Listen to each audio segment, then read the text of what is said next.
नीलांजन समाभासम म्हणजे शनिदेवांचा जो कलर मानला जातो निळा कलर मानला जातो. अच्छा, ॲस्ट्रॉलॉजी खरंच गाईड करणारं शास्त्र आहे का भीतीचं शास्त्र? तर ॲस्ट्रॉलॉजी ॲक्च्युली हे सायन्स आहे, हे डेटा सायन्स आहे, हे मॅथमॅटिक्स आहे. माझ्या कुंडलीमध्ये धनयोग कधी आहे? ॲस्ट्रॉलॉजी तुम्हाला करिअर पॉईंट ऑफ व्ह्यूने नक्कीच सांगू शकते. चांगला ॲस्ट्रॉलॉजर कसा ओळख? ॲस्ट्रॉलॉजी खरी आहे, ॲस्ट्रॉलॉजर खरा नाही आहे. लिटमस कागद असतो, तो ग्रीन होतो, रेड होतो, अशा पद्धतीने एक गोष्ट सांगितली जाते. तर आजच्या काळामध्ये सर्वात जास्त कुठले प्रश्न तुम्हाला विचारले जातात? 60% लग्नाचेच प्रश्न आहेत सर, 30% करिअरचे, 10% जर विचारलं गेलं तर कोर्ट कचेरी येते. सूर्य राजा आहे, त्याचं हे वर्ष आहे, तर या वर्षात गुरु उच्च होणार आहे. गुरुची जी दृष्टी आहे ती शनिदेवांकडे जाणार आहे. त्यामुळे शनीचा जो प्रभाव आहे तो आपण कष्टदायक जो प्रभाव असतो तो काही प्रमाणात कमी होताना दिसेल. नक्कीच या वर्षी सगळ्यात जास्त लग्न आपल्याला दिसणार आहे. ते षडाष्टक योग, ते काय आहे? तर ॲस्ट्रॉलॉजीमध्ये कन्सेप्ट आहे, काही ग्रहांच्या युती असतात. युती म्हणजे तुम्ही आणि मी एकत्र आलो. शनी केतू ज्यांच्या कुंडलीमध्ये एकत्र बसलाय तर यांच्या ज्या गोष्टी. इष्टदेवतेचं काय स्थान असतं बरं आपल्या आयुष्यात? इष्ट म्हणजे जे आपल्याला प्रिय आहे, देवाकडे जाऊन तुमची 100% कामं पूर्ण होतं. म्हणजे आपली इष्टदेवता कोण आहे ते पंचम स्थानात कळतं का? एक्झॅक्टली पंचम स्थानातून कळतं. ॲस्ट्रॉलॉजीमध्ये काय महत्त्वाचं असतं? तुमची चालाकी महत्त्वाची असते की सरळता महत्त्वाची? नक्कीच सांगेल. 5व्या स्थानातला सूर्य खूप मनमोजी सांगितला गेला. मनमोजी असतो खूप माणूस. 10व्या स्थानातला सूर्य किंवा सरकारी नोकरीसाठी असं म्हणू शकतो आपण. 4 स्थानामध्ये असला क्षणी की तुमचं मॅरेज डिले होणार. कुंडलीमध्ये जरुरी नाही की गुरु 4थ्या स्थानातच पाहिजे. 4 नंबरमध्ये जरी बसले तरी तो गुरु उच्च आहे तुमच्या कुंडलीत. 9वं स्थान भाग्याचं घर आहे आणि गुरु हा स्वतः भाग्याचा कारक आहे.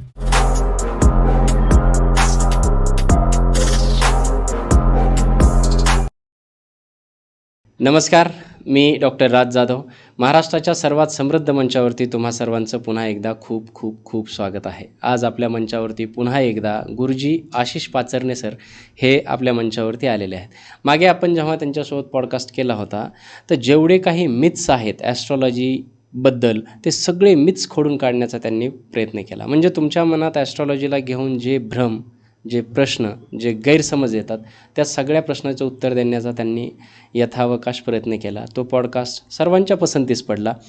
तरीसुद्धा काय होतं की आपल्या राजमंचाचं जे ब्रीदवाक्य आहे संवादातून उत्थान, लोकांचे प्रश्न थांबत नाहीत आणि त्यांच्या मनात आणखीही काही प्रश्न असतात आणि त्या प्रश्नांची उत्तरं देण्याचं कर्तव्य, कर्म हे आपल्या मंचाच्या माध्यमातून होतं आहे. आणि म्हणूनच मला असं वाटलं की त्या क्लिष्ट अशा प्रश्नाची उत्तरं देण्याचं ज्यांच्याकडे ज्ञान आहे असे आशिष पाचरणे आपल्या आज मंचावरती आलेले आहेत.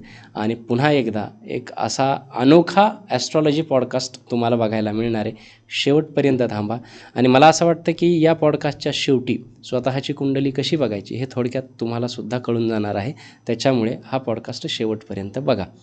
जास्त तुमचा वेळ घेणार नाही, सरळ आपण वळूयात आजचे आपले प्रेस्टिजियस गेस्ट आशिष पाचरणे गुरुजी यांच्याकडे. नमस्कार. जय श्रीराम. खूप खूप स्वागत आहे सर. जय श्रीराम. तुमचं कसे आहात पहिले? एकदम मजेत सर. ओके, तुम्ही बोला, तुम्ही कसे आहात? आम्ही एकदम मजेत. आता हे चालू आहे नवीन स्टुडिओ, तुम्ही नवीन स्टुडिओला पहिल्यांदा आलात, कसा वाटला स्टुडिओ वगैरे? खूप छान स्टुडिओ आहे. ओके, ऍक्च्युली कलर खूप छान दिलाय तुम्ही. Yes yes. Saturn represent to blue colour. Okay, तर खूप छान कलर आहे. काय असतं सॅटर्न म्हणजे ब्ल्यू कलर? शनी देवांची जी कलर मानला जातो, जसं तुम्ही मंत्र ऐकलाय, नीलांजन समाभासम. नीलांजन समाभासम म्हणजे नीलपुत्र, जे शनिदेवांचा जो कलर मानला जातो निळा कलर मानला जातो. अच्छा, तर तिला निळ्या कलरला रिप्रेझेंट केला जातो. ओके. जिथे तुमचा व्यापार असतो, जिथे तुम्हाला ज्ञानाच्या गोष्टी दिल्या जातात, जिथे तुम्ही प्रामाणिकपणे कर्म करता, कर्मस्थान जे असतं तिथं हा निळा कलर खूप शुभ मानला जातो. त्यासाठी हा कलर खूप छान आहे. माहीत नसताना आम्ही दिलेले आणि मग कदाचित त्याच्यामुळेच हे जे काही घडतंय चांगलं ते घडत असावं. चला गुरुजी, आपण सुरुवात करूयात. मला असं वाटतं प्रेक्षकांचे प्रश्न आहेत आणि बऱ्याचदा काय होतं जेव्हा जेव्हा ॲस्ट्रॉलॉजीचे पॉडकास्ट होतात तेव्हा असं झालेलं आहे की ॲस्ट्रॉलॉजी म्हणजे ना आजकाल लोकांनी, खरं तर ते गाईड आहे. ओके, मी आपल्यासाठी गाईड आहे, आपल्या लाईफचं गाईड आहे असं मला सुद्धा लक्षात येतं. परंतु काही लोकांनी त्याची भीती पसरवलेली आहे. म्हणजे एखाद्या आपण ॲस्ट्रॉलॉजरकडे गेलो, ज्योतिषशास्त्र जो जाणतो त्याच्याकडे गेलं की तो पहिले तर तुम्हाला खूप भीती दाखवतो. हे असं, हे होईल, ते होईल, ते होईल. मग लोक घाबरून जातात आणि पुन्हा त्या भीतीचंच भांडवल करून पुन्हा त्याला काहीतरी उपाय सांगायचे, त्याच्याकडून पैसे उकळायचे, असं सध्या मार्केटमध्ये सुरू आहे. तर माझा ब्लंट प्रश्न आहे की हे ॲस्ट्रॉलॉजी खरंच गाईड करणारं शास्त्र आहे का भीतीचं शास्त्र? खूप छान प्रश्न आहे राजदादा. ऍक्च्युअलमध्ये खूप लोकांचे प्रश्न याच्यातूनच जास्त येतात की मग आम्ही आतापर्यंत भीती म्हणूनच पाहत आलोय. आता तुमच्या समोर मी एक शब्द मांडतो, त्या शब्दाच्या मागे तुम्ही मला उत्तर द्या. पंचांग जर मी तुम्हाला बोललो तर तुमच्या समोर काय उभं राहतंय? तेच दाते म्हणून एक आहेत, त्यांचं एक पंचांग, ते पुस्तक गणपतीचं फोटोवरती ते पुस्तक माझ्यासमोर येतं. पंचांग म्हणल्याबरोबर आपल्या डोक्यात तेच येतं. कधी कधी भ्रमभीती पण तयार होते की हा पंचांग आहे, मग इथं खूप दृढ ज्ञान असतं. माझे असे अनेक मित्र आहेत जे ॲस्ट्रॉलॉजरकडे जायला घाबरतात. ते काहीतरी सांगतील आणि उगीच आपल्या डोक्यात आपलं जे चाललंय ते बरे, काहीतरी भीती दाखवतील त्याच्यापेक्षा नको, असं सुद्धा आहे. एक्झॅक्टली. तो हाच जो परसेप्शन तयार केला गेला आहे. ॲक्च्युअलमध्ये पंचांगाचा मी अर्थ समजवतो. पंचांग म्हणजे 5 अंग आहेत. नक्षत्र, योग, तिथी, करण आणि वार, ह्याच्यातून आपली कुंडली पूर्ण तयार होते. आता ह्याचं जर तुम्हाला पूर्ण ज्ञान झालं तुम्हाला, तर नक्कीच तुम्ही त्या परसेप्शन मध्ये येणार नाही, त्या भ्रमभीतीमध्ये येणार नाही, आणि त्यातून तुमच्या ज्ञानातून तुमचे मार्ग तुमचे कळले जातात. तर ॲस्ट्रॉलॉजी ॲक्च्युली हे सायन्स आहे, हे डेटा सायन्स आहे, हे मॅथमॅटिक्स आहे. हे मॅथमॅटिक्स आणि डेटा सायन्समधनं सगळं तयार झालेली ॲस्ट्रॉलॉजी, जी तुमच्या आयुष्याला GPS काम करते. बरोबर. थोड्या वेळापूर्वी आपलं बोलणं झालं आणि मी म्हणलं तुमचा नवीन स्टुडिओचा ॲड्रेस मला द्या, तर तुम्ही मला GPS ॲड्रेसनी पाठवला. एक्झॅक्टली तुमच्या आयुष्याचं जे GPS आहे दॅट इज ॲस्ट्रॉलॉजी. हे ॲस्ट्रॉलॉजी ज्योतिष आहे. ह्याच गोष्टी असतात ज्या तुमच्यापर्यंत सोप्या पद्धतीने पोहोचवल्यात, कुठून भीतीदायक पद्धतीने पोहोचवल्यात, तर हे सगळं परसेप्शन आहे, हे मीडिया आहे, याच्यातून केली गेलेली आहे. तर ॲक्च्युअलमध्ये ही ॲस्ट्रॉलॉजी काम करते. बरं. ॲस्ट्रॉलॉजीला घेऊन जे काही प्रश्न आपल्यासमोर येत होते, आणि ते थोडेसे असे काही ॲस्ट्रॉलॉजर आहेत या प्रश्नांची उत्तरं ते देणार नाहीत, कारण हे ब्लंट प्रश्न आहेत. मी तुम्हाला सरळ म्हणजे अगदी एखाद्या कोर्टाच्या कटघऱ्यात उभं केलं आणि प्रश्न विचारलेत अशाच पद्धतीचे प्रश्न आज असणार आहेत. प्रेक्षकांचेच प्रश्न आहेत. आपण काय होतं, बऱ्याचदा ॲस्ट्रॉलॉजरकडे जातो, माझ्या कुंडलीमध्ये किंवा माझ्या जीवनामध्ये धनयोग कधी आहे, लग्न कधी होणार आहे, माझी हेल्थ कशी राहणार आहे, माझं वैवाहिक जीवन कसं राहणार आहे, असं सांगतात. ॲस्ट्रॉलॉजी सगळे सांगतात. ॲस्ट्रॉलॉजर हे देखील सांगतात की तुम्ही हे हे हे हे उपाय करा, तुमच्याकडे पैसे येतील, अशा पद्धतीने ही ग्रहशांती करा, हे सत्यनारायण घाला, किंवा काही ग्रहांच्या वगैरे हे सांगतात. अशा पद्धती म्हणजे तुम्हाला तुमच्याकडे पैसा यावा, तुमचं लग्न व्हावं, याच्यासाठी उपाय दिले जातात. परंतु मी स्वतः असे कित्येक ॲस्ट्रॉलॉजर पाहिलेले आहेत जे रस्त्यावरती बसून आहेत. त्यांच्याकडे एका म्हणजे तुम्ही JM रोडला जा, तुम्ही एखाद्या मॉलमध्ये जा, ते माशा मारत बसलेले असतात. त्यांच्याकडे म्हणजे जर व्यवहाराच्या दृष्टिकोनातून पाहिलं तर क्लायंट नाहीत तर पैसे नाहीत. असे कित्येक सिंगल ॲस्ट्रॉलॉजर ज्यांचं लग्नही होत नाही. मग हे जे उपाय सांगणारे ॲस्ट्रॉलॉजर आहेत त्यांचंच जर लग्न होत नसेल, त्यांच्याकडे जर पैसा येत नसेल, त्यांचा व्यवहार जर व्यवस्थित चालत नसेल, तर ते कसं काय? म्हणजे अगदी मनातला प्रश्न विचारला. जे की माझ्याकडे येणारे जे काही क्लायंट आहेत, जे प्रश्न विचारायला येतात समस्या घेऊन, अगदी त्यांच्या मनातही प्रश्न पडतो. काही खुल्या मनातनं पोटामध्ये जे आहे त्या गोष्टी विचारणारे असतात. त्यांनीही विचारलेला हा प्रश्न होता, जसं तुम्ही तुमच्या याच्यातून नमूद केलं गेला हा प्रश्न. तर मी नक्कीच परत या प्रश्नाच्या उत्तराकडे वळेल. पूर्वसंचित कर्मातून आपला जन्म होतो. मागील पॉडकास्टमध्ये उत्तम उत्तर दिलं होतं याच्याबद्दल. पूर्वसंचित कर्मातून जन्म झालेला आहे. अगदी तो ॲस्ट्रॉलॉजर देव नसून, कुठला महामानव नसून, तो एक माणूस आहे.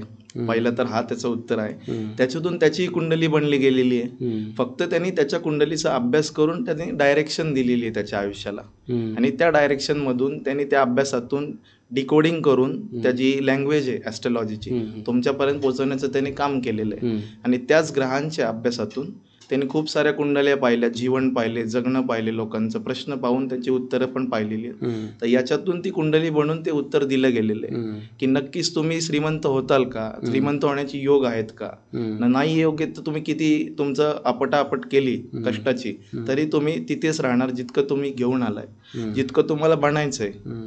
खूप प्रश्न येतात की सर मला मिलियनियर बनायचंय, नाही योग, नाही होऊ शकत. अशी एक गोष्ट असते.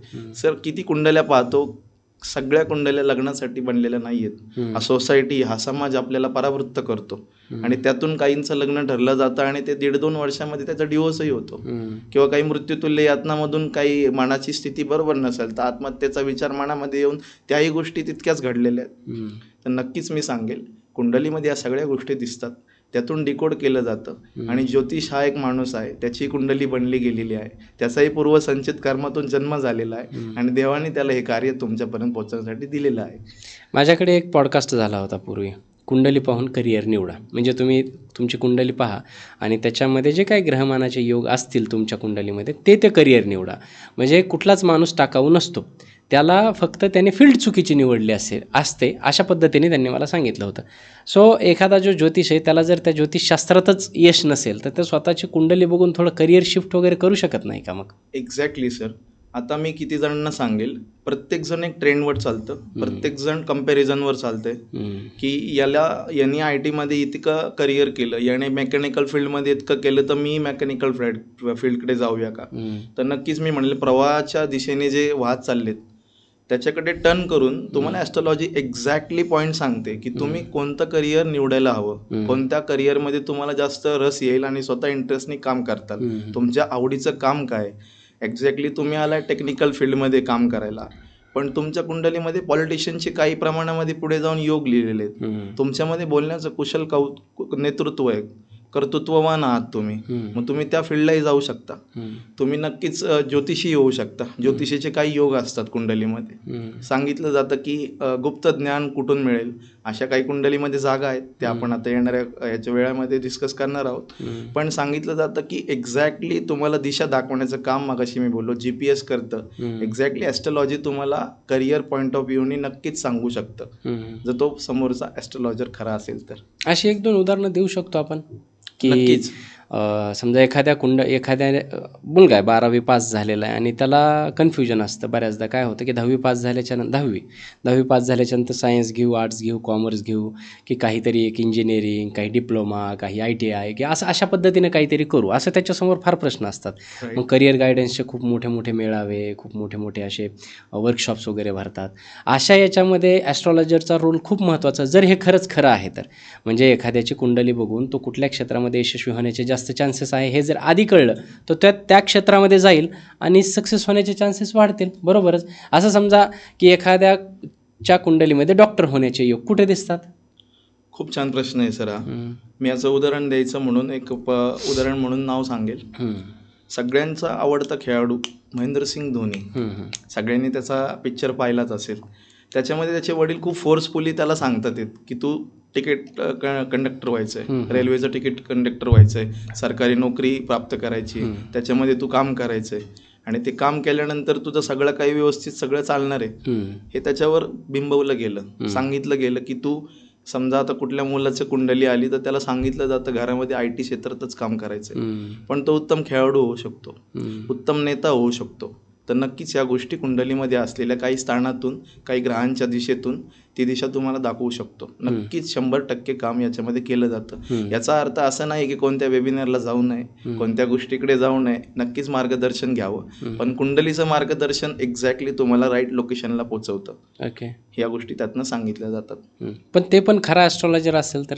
एक्झॅक्टली. मुळात विषय आम्ही बऱ्याचदा डिस्कस करतो, माझ्याकडे एवढे ॲस्ट्रॉलॉजर येतात आणि त्याच्यानंतर मला फोन करतात की तुमच्याकडे आलेल्या एखाद्या ॲस्ट्रॉलॉजरमध्ये चांगला कोण आहे. म्हणजे तुम्ही एवढ्या लोकांना भेटताय, आम्हाला आमची कुंडली दाखवायची, पण चांगला कोण आहे हा प्रश्न असतो. बरं, कारण शेवटी शास्त्र काही चुकीचं नाही आहे, त्या शास्त्राची प्रॅक्टिस करणारा जो व्यक्ती आहे तो चुकीचा किंवा बरोबर असू शकतो. बरोबर, कारण शास्त्र तर हजारो वर्षापूर्वीचं आहे. तो जाणकार त्या शास्त्राचा जाणता कुठेतरी त्याचं ज्ञान कमी पडत असावं किंवा तो काहीतरी ओव्हर कॉन्फिडन्समध्ये दुसरं सांगू शकत असेल.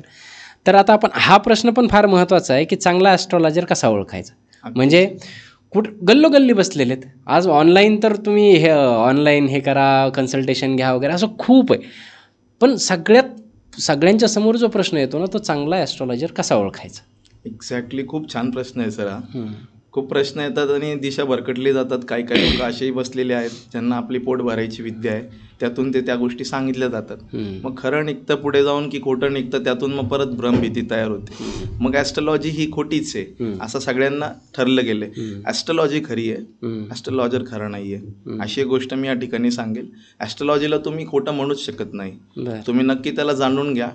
मी गॅरंटी देऊन सांगतो की ज्या वेळेसला तुम्ही याकडे वळाल, त्याच्याकडे सगळ्या गोष्टी समजून घ्याल, नक्कीच ॲस्ट्रॉलॉजीकडे तुमचा इंटरेस्ट जास्त वाढेल. तशी गोष्ट यातनं सांगितली जाते. सायन्सचे जे स्टुडंट आहे त्यांना लिटमस टेस्ट माहिती असेल. लिटमस कागद असतो, तो ग्रीन होतो, रेड होतो, अशा पद्धतीने एक गोष्ट सांगितली जाते. एक्झॅक्टली तुम्ही कोणत्याही ॲस्ट्रॉलॉजरकडे गेलात, तुम्ही तुमचंच रामायण महाभारत सांगण्यापेक्षा काही गोष्टी त्यांच्याही ऐका. 5 गोष्टी 10 गोष्टी त्यांच्याही ऐका, ते तुम्हाला नक्कीच सांगतील. तिथून पुढे तुमचा संभ्रम दूर होईल. त्यातल्या तुम्ही त्या गोष्टी रिलेट केल्या तर तुम्ही चालू असलेल्या आयुष्यामध्ये ओळखल्या तर तुम्ही राईट ॲस्ट्रॉलॉजरकडे आले आहात. अदरवाईज तुम्ही जिथे गेलाय ते तुमच्या सगळ्या गोष्टी सांगून काही गोष्टी त्यातनंच काढून तुम्हाला सांगतात चुकीच्या गोष्टी, चुकीच्या ठिकाणी गेलेत तुम्ही. नक्कीच सांगितलं जातं यातून. आता आपण जसं हे करतो, तुम्ही बऱ्याच दिवसापासून ॲस्ट्रॉलॉजी प्रॅक्टिस करताय, तुम्ही मला वाटतं IT मध्ये काम देखील करताय. एक्झॅक्टली. ओके, म्हणजे हे फार विरुद्ध असं मानलं जातं लोकांच्या दृष्टिकोनातून, असं पाहिलं जातं. तर पण तुम्ही दोन्हीकडे प्रॅक्टिस करत असताना आणि ॲस्ट्रॉलॉजी प्रॅक्टिस करत असताना तुम्ही थोडेसे नव्या दमाचे ॲस्ट्रॉलॉजर आहात, मॉडर्न ॲस्ट्रॉलॉजर असं त्याला म्हणू शकतो. तर आजच्या काळामध्ये सर्वात जास्त कुठले प्रश्न तुम्हाला विचारले जातात ॲस्ट्रॉलॉजर म्हणून? राईट. तर प्रश्न जास्त 60% लग्नाचेच प्रश्न आहेत सर. बरं. 30% करिअरचे आहेत. 10% जर विचारलं गेलं तर कोर्ट कचेरी येते, जमिनीच्या काही गोष्टी येतात त्या निघत नाही आहेत, काही गोष्टी होत नाही आहेत, कोर्ट कचेरीबाबत येतात की काही गोष्टी त्यांना त्रास देतात. तशा दशा तुम्ही एक कन्सेप्ट ऐकला असेल, त्या गोष्टी त्या दशेतनं घडल्या जातात आणि त्याचप्रमाणे त्यांचे प्रभाव असतात, पण ते लॉंग टाईमसाठी नसतात. तशाही गोष्टी त्यातून सांगितल्या जातात. त्यामुळे एक्झॅक्टली गायडन्स त्याच्यातून केला जातो की तुमची या दशेमध्ये या गोष्टी घडणार आहेत. तर नक्कीच तुम्ही त्यांचं ऐकलं पाहिजे. पहिल्या वेळेस जे शब्द सांगितले ते तुमच्या मनाने चालणार, पण तुम्ही बोललं की असंच व्हायला पाहिजे तर नक्कीच नाही होणार. तर तुम्हाला काहीतरी गोष्ट सांगून पळवून लावेल. तर तशी एक गोष्ट असते, त्यातून ती गोष्ट क्लिअर केली जाते. ओके.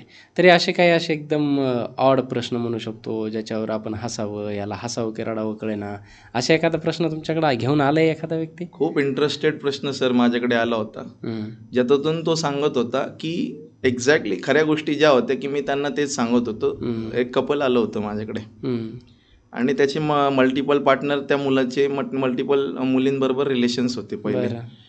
तर त्यांनी सांगितल्यानंतर आता त्यांचं रिलेशन आहे ऑब्व्हियसली सर, मला वाईट नाही करायचं कुणाचं. नक्कीच मी त्याचं उत्तर त्याच्याप्रमाणे दिलं आणि नंतर तो परत आला आणि नंतर मला म्हणला की सर असं होऊच शकत नाही, मी खूप लॉयल आहे आणि 7 वर्ष अशा गोष्टी आहेत. इंटरेस्टिंग प्रश्न होता त्याचा हा. तर मला नक्कीच हा समजून सांगा की या गोष्टी आल्यानंतर काय होतं, त्या गोष्टीतनं कसं या ग्रहांतनं सांगितलं जातं आमचे मल्टिपल रिलेशनशिप झालेत. एक्झॅक्टली तुम्ही कसं ओळखलं सर, या गोष्टी मला तुमच्याकडून जाणून घ्यायच्यात. असे खूप सारे प्रश्न तिथं आले होते आणि त्यातून मग मी सांगितलं की जर माणसाचं जर तुमच्या एका याच्यावर लिहिलं गेलेलं नाही, मागच्या जन्मात पूर्व संचित कर्म म्हणलं मी, मागील जन्मामध्ये जर तुम्हाला काही गोष्टी भेटल्या नाहीयेत, जे भोगविलासता भेटली नाहीये, भौतिक सुखाकडे तुम्ही गेलेले नाहीयेत, तर नक्कीच या जन्मामध्ये तुम्हाला त्याचा आभास होणार आहे आणि त्याची पुरवठा आणि त्याची पूर्ण सगळ्या काही गोष्टी प्राप्त होणार आहेत तुम्हाला. त्या कॉम्बिनेशन मधून तुम्ही त्या गोष्टी करतायत, त्यात तुमची चूक नसून त्या गोष्टी आहेत, तिथपर्यंत त्या सांगितल्या जातात. कुंडली बघून सांगितलं जातं सर, कुंडली भौतिक सुखाची आहे की आध्यात्मिकतेकडे जाणारे हा माणूस, या 2 गोष्टी त्यातनं क्लिअर केल्या जातात. तर तशी एक गोष्ट इंटरेस्टिंगनी तो आला होता आणि त्याला त्या केल्यानंतर त्याला परत सांगितलंय, चाललं जरी असलं कलियुग, चालल्या जरी असल्या सगळ्या खोट्या गोष्टी, 100% जरी पापाचं युग असलं तर नक्कीच चांगल्या गोष्टीतनं तुम्ही तुमच्या पूर्वसंचितनं परत तुमच्या पुढच्या जन्माचं संचित कर्म आज करू शकता. आणि उत्तम त्याला मार्ग दाखवला आणि सगळ्या गोष्टी उत्तम त्याच्या घडत गेल्या पुढे जाऊन. फीडबॅकही आले परत एकदा सर, सगळ्या गोष्टी सोडल्यानंतर खूप बरं वाटते. नक्कीच आयुष्याचं कर्म आणि नक्की माझं काही जो गोल होता त्या गोलापर्यंत मी पोचलोय. अशा काही गोष्टी 60% प्रश्न ॲस्ट्रॉलॉजीमध्ये लग्नाला घेऊनच येतात. एक्झॅक्टली सर, आता तर 70-80% म्हणू शकतो. या वर्षी तर नक्कीच सांगितल्याप्रमाणे आता या वर्षामध्ये एक गोष्ट घडणार आहे सर. काय? जून महिन्यामध्ये ग्रहांचा जो राजा मानला जातो, गुरु, जो सूर्य आहे, सूर्य राजा आहे, त्याचं हे वर्ष आहे. आणि त्यानंतर या जूनमध्ये गुरु जो ग्रह आहे, जो तुमच्या सुखाचा, जो तुमच्या योगाचा कारक मानला जातो, जो योग म्हणतो आपण, योग हा शब्द सगळ्यांच्या मुखामध्ये असतो की योग घडला नाही, योग आला नाही, योग कधी येणार. तर जो योग आहे सुखाचा, तो या गुरुग्रहाकडून तुमचा आला जातो. तर या गुरुग्रहाच्या ज्या प्लेसमेंटवरून, गोचरवरून ठरलं जातं की नक्की आता या वर्षात घडणार काय. तर या वर्षात गुरु उच्च होणार आहे. उच्च आणि नीच अशा 2 कन्सेप्ट पण आहेत कुंडलीत ग्रहांच्या बाबतीत. तर आज तो जून महिन्यामध्ये 1 जूनला 2026ला गुरु उच्च होतोय कर्क राशीमध्ये आणि ज्यावेळेसला गुरु उच्च होतोय तो 12 वर्षानंतर उच्च होणार आहे. आणि ज्यावेळेसला ग्रह हा जो उच्च होतो आणि त्याची जो सगळे 100% इफेक्ट प्रत्येकाला वाटतं की चांगलंच घडावं, तर नक्कीच गुरु चांगला आहे आणि त्याच्या सगळ्या काही गोष्टी तुम्हाला प्राप्त होणार आहेत. मग लग्नाची सगळ्यात जास्त योग येणार आहेत. योग येणार आहे जूनला, पण हा ग्रह खूप मोठा आहे. त्याच्या आकाराने पाहिलं तर त्याचे इफेक्ट जे आहेत ते पहिले 2-1 महिने सुरुवात होतात. तर नक्कीच सगळ्यात जास्त प्रश्न मला लग्नाचे विचारले जातात. 60-70% आपण म्हणू शकतो लग्नाचे जे प्रश्न आहेत त्याच्यात सगळ्यात जास्त विचारले जातात. ओके. 1 जून नंतर 1 जून उच्च नंतर झाल्याच्या नंतर लग्न होणार आहेत की नक्कीच लग्नाचे योग येणार आहेत. 12 म्हणजे ज्यांचे वर्षात जे आजपर्यंत रखडलेत त्यांचे रखडलेले आता होणार होऊन आहेत जातील. किंवा जे 25च्या वरचं बोलतोय अबाव 25 त्याच्या आतले बोलताल तर नक्कीच तुम्ही काहीतरी चुकताय. काही गोष्टी असतात की सगळ्यांचं लग्न म्हणल्यावर जे वयात आलेत 18 वर्ष 21 वर्ष झालेत ते सगळेच तयार नाही. तुम्ही नक्की डायरेक्शन बघा, पत्रिका बघा आणि पुढे जावा, मी असे म्हणेल. पण या वर्षात अशा काही गोष्टी घडतात. शनी ऑलरेडी मीन राशीमध्ये आहेत आता. शनी जो पाहिला तो मीन राशीमध्ये आज आहे आणि गुरु जो आहे तो कर्क राशीमध्ये प्रवेश करतोय 1 जून 2026ला. तर नक्कीच गुरुची जी दृष्टी आहे ती शनिदेवांकडे जाणार आहे. त्यामुळे शनीचा जो प्रभाव आहे, जो पूर्ण म्हणतो आपण कष्टदायक, पीडादायक जो प्रभाव असतो तो काही प्रमाणात कमी होताना दिसेल. आणि शनीची दृष्टी ज्या वेळेसला कुठे जाते तर ती अमृताचं काम करते. तर याच्या मागची कथा मी छोटीशी तुम्हाला सांगू इच्छितो. झालं असं की गुरुदेवाच्या मुलीचं लग्न असतं. शुक्राचार्यांना तिथे बोलवलेलं असतं. शुक्राचार्य गुरुदेवांना म्हणतात मुहूर्ताच्या वेळेला चुकीचा मुहूर्त तुम्ही निवडलेला आहे. गुरु म्हणजे आणि बृहस्पती गुरुदेव आणि शुक्राचार्य म्हणजे असुरांचे गुरु. हा, तर ते एक सांगितलं जातं. त्यावेळेसला ते लग्नाला येतात. तुमच्या मुलीबरोबर अनर्थ घडणार असं ते सांगतात. अनर्थ घडल्यानंतर सांगितलं जातं गुरुदेवांना त्यांच्या मुलीची काळजी, शेवटी घाबरणारच. त्यानंतर त्यांचं लग्न पूर्णतः होतं. लग्न संपन्न झाल्यानंतर शुक्राचार्य त्यांना सांगतात की तुमचं जे लक्ष होतं ते तुमच्या मुलीकडे होतं. तुमची जी दृष्टी होती ती तुमच्या मुलीकडे होती. त्यामुळेच तुमच्या मुलीचं सगळं कल्याण झालं, होणारा अनर्थ टळला. म्हणूनच सांगितलं तर गुरुच्या दृष्टीमध्ये अमृत आहे सर. तर त्या अमृताचं काम आहे की सगळ्याचंच साफल्य करणं, सगळ्यांचं सक्सेस देणं आणि सगळ्या गोष्टीमध्ये योग तयार करून तुमचं जीवन सुनिश्चित करणं. तर त्याचं जे गोचर होणार आहे ते उच्च राशीमध्ये होतंय आणि त्याची जी शनिवार दृष्टी, त्याच्यामुळे शनी कर्मफलदाता आहे. कामामध्ये येणाऱ्या अडचणी, कामामध्ये जे अनसक्सेसफुल लोक होत होती, जी सक्सेस मिळत नव्हतं, योग्य काममार्गी लागत नव्हती, ती कामं पूर्ण होणार आहेत. आणि दुसरा जो महत्त्वाचा जो प्रश्न आपण म्हणत होतो लग्नाबाबतीतचा, नक्कीच यावर्षी सगळ्यात जास्त लग्न आपल्याला दिसणार आहेत. आता चालूही झालेली आहेत खूप जणांचे लग्न व्हायला. बरेचशे लोकांचे लग्न लावूनही झालेत आत्तापर्यंत. गेले 4 महिने आपण आता पाहतोय. एप्रिल महिना सुरू झालाय. बऱ्याच जणांचे लग्नाचे योगही निघले, तारखाही निघल्या. बऱ्याचशा गोष्टी आता यावर्षी आपल्याला या पाहायला मिळतील. म्हणजे आजपर्यंत ज्यांचं लग्न रखडलं होतं 1 जून नंतर त्यांचं लग्न होण्याची शक्यता आहे, किंवा ज्यांची कामं रखडली होती ती कामं सुद्धा 1 जून नंतर होण्याची शक्यता आहे असं आपण बोलू शकतो. नक्कीच प्रेडिक्ट करू शकतो मी. सो बी पॉझिटिव्ह आणि त्या पद्धतीने कामाला लागा. एक्झॅक्टली. पुढे आपण असं घेऊयात की खूप ठिकाणी प्रश्न विचारला जातो आहे आणि ज्याची सर्वात जास्त भीती प्रेक्षकांना देखील असते आणि सर्वसामान्य लोकांच्या मनात असते, ते असते षडाष्टक योग, ज्याला असं म्हणतो. तर मृत्यू षडाष्टकसुद्धा म्हणलं जातं मला असं वाटतं माझ्या माहितीत. तर ते काय आहे, म्हणजे तो षडाष्टकी योग तो खरंच एवढा भीतीदायक आहे का? एक्झॅक्टली. राशीमध्ये सगळ्यात जास्त लग्नाचे जे प्रश्न येतात त्याच्यामध्ये हा सगळ्यातला मुख्य प्रश्न मानला जातो. काही लव्ह मॅरेजेस असतात. बहुतांश लोक आता लव्ह मॅरेजच म्हणूया, जास्त लव्ह मॅरेजची पत्रिका येतात. ते पहिलं सांगतात सर अशी कुंडली आमची दोघांची अशी रास आहे, पण काही ज्योतिषांनी सांगितले तुमच्या मृत्यू षडाष्टक योग आहे. तर नक्कीच या योगाला खूप जास्त मान्यता दिली जाते. त्याच्या मागचं पहिलं कारण सांगतो, हा योग काय काम करतो. तुमच्या राशीपासून 6वी आणि 8वी रास जी येते त्याला मृत्यू अष्टक म्हणलं जातं. षड म्हणजे 6वी, अष्टक म्हणजे 8वं. जी रास येते त्याचा जो स्वभाव मानला जातो तो वेगवेगळ्या विरुद्ध मानला जातो. त्यामुळे लग्नानंतर मृत्यूतुल्य यातना येतात सर. मृत्यूच येणं निश्चित नाही, पण मृत्यूतुल्य यातना तुम्हाला मिळतात. तुमच्या स्वभावामध्ये जसं सकाळपासून जे दैनंदिन जीवनामध्ये जे कार्य करता तुम्ही, जे विचार तयार होऊन ज्या गोष्टी करता, एकदम ऑपोजिट असतात त्या राशीप्रमाणे. मग 12 राशी आहेत, त्या राशीप्रमाणे जी 6वी आणि 8वी रास येते आपल्या स्वतःच्या राशीपासून, त्याला षडाष्टक योग म्हणतात. मग त्याला मृत्यू षडाष्टक योगही म्हणलं जातं. मग कधी कधी कोणाचा डिवोर्सही होतो आणि त्यानंतर म्हणतोय की कशाला लग्न केलं मी, काय गरज होती. हा रोज प्रश्न मनामध्ये उभा राहतो. यालाच म्हणतो की आतल्या तुमचा या प्रश्नाचा मृत्यू झालेला आहे. एक्झॅक्टली. या योगाचा खरा अर्थ असा आहे की मृत्यू षडाष्टक योग, मृत्यूतुल्य यातना या होतात.